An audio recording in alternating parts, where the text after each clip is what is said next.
Hey guys, welcome back to the channel, and if you're new, my name is LJ and you're watching NoClutch Garage. And right now I'm here in the garage of my friend Oscar, who I'm not going to show on camera because he didn't want to be shown on camera. But we have here his M440i. These just came out this year. This is literally the first one that I have seen in person. He went ahead and wrapped it Nardo gray, and honestly, I'm really digging it. So right now what we're going to do is, he already did a few mods on it. And what we're doing right now is we're going to do the charge pipe upgrade, and this is from Mode, and I've never heard of that company, but I'll look it up and leave the link in the description down below. So we're going to go ahead and I'm going to let him do all the work. Really don't feel like messing with the car just because it's a newer car and it's not really my car. I'm going to let him do the work, but we're going to do a step-by-step of what's actually going on. It's a little bit different from Gen 1 B58s. I'm honestly just kind of excited that someone's actually modifying these cars already, so let's go ahead and look at it. All right, so to start off, we didn't record this part, but there's a bar here that you have to take off. So you have to use an E16 to take that off, and there's going to be one bolt right here and one bolt over here, and then we go ahead and take that off. So the next thing we got to do is we're going to go ahead and disconnect all the connectors. There are a few. There's one for the map, there's another one for the T-map, and then we have I forgot what this one is, but anyway, all these have to come off. After that, we're gonna move on to taking off the screws on the charge pipe, just like that, and then push it in. Sorry, no, push this in. What? Yeah. So what we're doing right now is we're taking off these clips. So these will pop off. You can use a flathead screwdriver. It's actually the easiest way to do it. And you're gonna pop them off a little bit, and then press them in and pull them out, and that's how these come out. He already has the JB4 installed on this car, so there will be extra wiring, but really what we're looking at are the sensors that are on the charge pipe. Don't worry, I'll edit all this shit out. I'll send you the bloopers. You sure you just push it in? Mm-hmm. Don't worry, I broke all mine off because I was frustrated. So on these B58TU motors, the vacuum lines seem to sit a little bit more in the way of the charge pipe, and it's also because we don't really have a whole lot of space between the heat exchanger and the motor itself. So we want to move these lines out of the way. And the way to do that is you have these clips right here, and the way these work, you have to press both sides, and when you press both sides, it releases these edges, and then it comes right off. Let's see.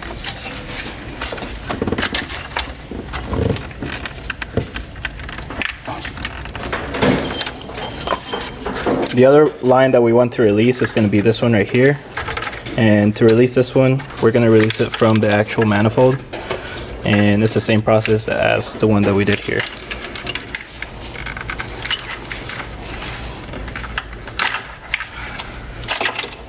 So another thing we want to get out of the way is this, I think it's like a vacuum pump.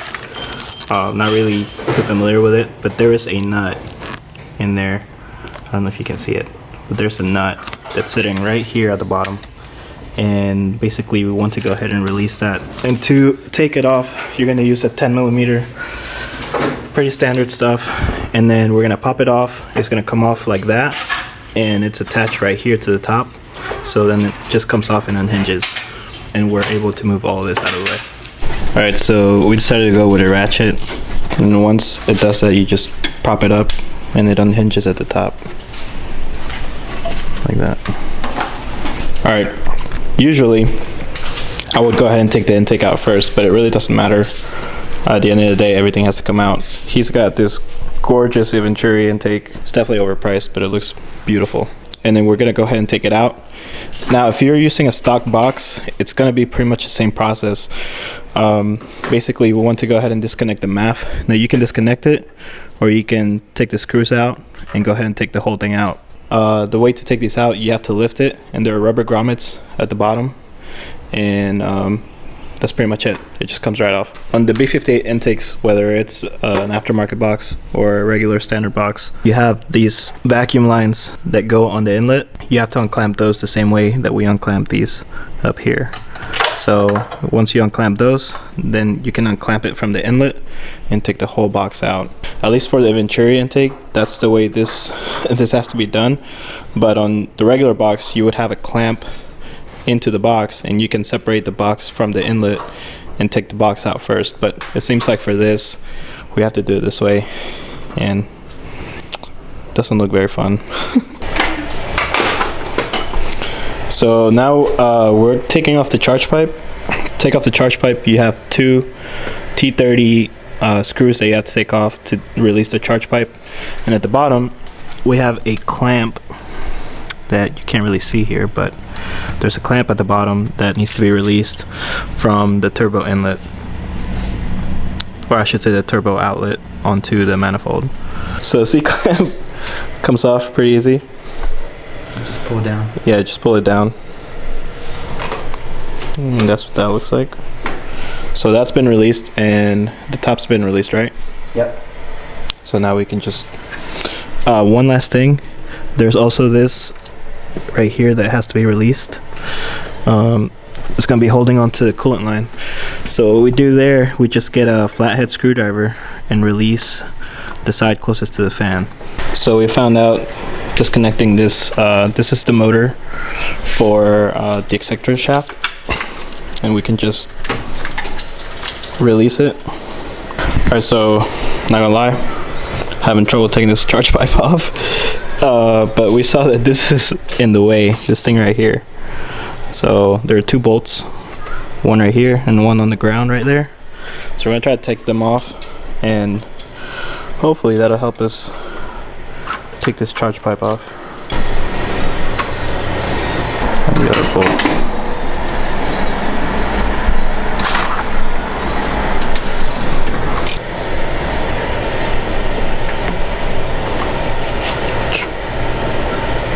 Oh, so the ground has to come out, and then there's another. You see that? That nut right there in the same spot. Two ones? Yeah, so take the ground wire off, and then there's another nut you have to take off. Damn, this is so much more complicated than mine. Let's see what that looks like. Wow. Okay, so that came off. That should make it easier to take the charge pipe off, definitely. So I think we can just lift.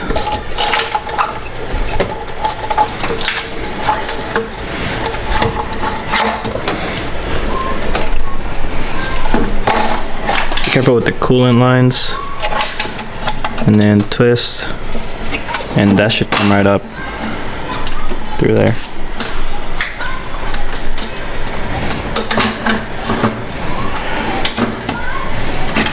Wow. Alright, there we go. Now we can put the aftermarket one on. What we're doing now is we have the new charge pipe, which is the aftermarket one, and we're just transferring the sensors over. You know, there's only one way you can put them in, so there's not really any messing them up. But for the mode charge pipe, yeah, we're using a 5 Allen. And then this one, the sensor just twists on. And the good thing about this charge pipe is a split charge pipe, like the ones on the Gen 1 cars, which makes all of this easier because we can just insert the bottom part of the charge pipe onto the turbo, and then, you know, put the top part separately, so we don't have to try to twist it all in there at once. Alright, so for this sensor right here, you're gonna need a 17 spline or 12 point to go ahead and tighten that in there, because it seemed like it didn't tighten all the way when we were hand tightening it. So just make sure it's fully in there so the O-rings actually seal. So while Oscar is running in to get us some stuff, I wanted to look inside the M440i. I've never been in one of these cars. It looks really nice. So there's a possibility I might be able to review this car, but we're halfway done with the charge pipe installation. That part was a little bit challenging, having to take all of that stuff off. Like, I've never done this before. I haven't even looked at other videos that do it. This is first time experience, but I think it's gone over smoothly for the most part, except for the part where I didn't film it. But I accidentally disconnected a coolant line, but we put it right back, so no issues there. So now we're gonna go back and we're gonna finish the job. Like I said, it should be pretty straightforward now because we have the bottom and the top half. So let's get to it. Alright, so obviously the next thing to do is to go ahead and install the lower portion of the charge pipe. It's going to be a little snug, but it should fit right in. You don't have to take the C-clamp off. You should be able to just push it straight in and it should clamp on. If it doesn't, you can always pull the C-clamp out, but it should just go right in. There you go. Snapped in. It'll move around, but that's fine. It creates a seal with the O-ring. So we got the lower portion on. This charge pipe is aftermarket, so it's not going to have that weird clamp that was clamping the coolant line to the charge pipe, but that's fine. Shouldn't be an issue. The charge pipe comes with a coupler. We just got the clamps on there ready. You just want to make sure whenever you put the couplers on, when you put the braces, there's this little like kind of lip on the charge pipe.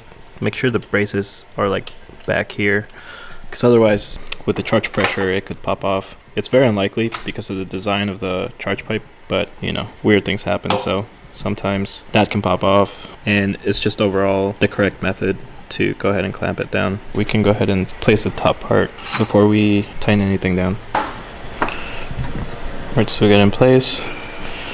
Just make sure the clamp is in place, and then you can start tightening down the clamp, and then you can start tightening this down. And then we're just going to reuse the old OEM screws. You just kind of set it in place. And you can either go ahead and screw it all the way in, or just have it in place so that you can go ahead and readjust the clamps, just however you want to do it.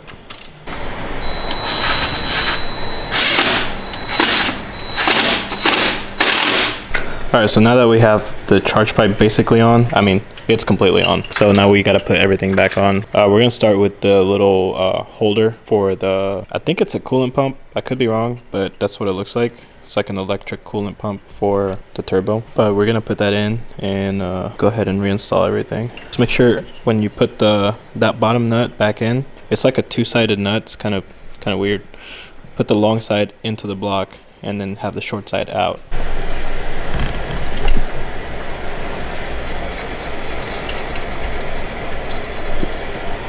The ground wire, and when you put the ground wire in, put the nut. And just remember, whenever you're torquing stuff into the block, preferably you'd have a torque wrench, but just hand tight. The block is made out of aluminum. If you over tighten, it will strip it, and then you're gonna be SOL. So now we have that kind of holder thing. You just put everything back, so you can see the way to put it in. Kind of goes in like that. Just remember there's a nut that goes at the bottom. Be careful, have a magnet handy just in case. We happen to not have a magnet, but it's just one of those things where you can easily drop a nut, and then you're either gonna have to look for it with a magnet, or you're gonna have to drop the belly pan like we had to already. Yeah, so he was saying that you have to apply some pressure to the clamp so the nut will actually go on there. Alright, so now we can start reconnecting all the vacuum lines. Y'all don't even need me. Yeah, if you're not good at putting things back together, take pictures. Just start reconnecting everything. All the wires and stuff. And all of this. And you're pretty much done after that. 2,000 years later. Hey, we did it. Or you did it. Alright. Oh no, we have to put the bars back. Yeah, but basically the job's already done. Just need to put the bars back together and then put the engine cover back on. And that's pretty much it. It's a little more tedious than the Gen 1 B58s just because there's so much stuff in the way, some stuff that they redesigned, but I think the throttle body attachment to the charge pipe is definitely way better on this. And that's it for this charge pipe. It's a mode charge pipe. Like I said, I'll have it in the description down below. I'm gonna look for it so you guys can pick it up if you have an M440i, and this would also work on an M340i. Alright guys, so that has been it for the mode charge pipe for M340i or M440i for the B58TU. It's pretty straightforward, but there are a few things that you have to watch out for. that can definitely make life difficult. So just make sure, if you need to go back on the video and just check all those things out. I try to capture as much as I could about it, things you need to remove.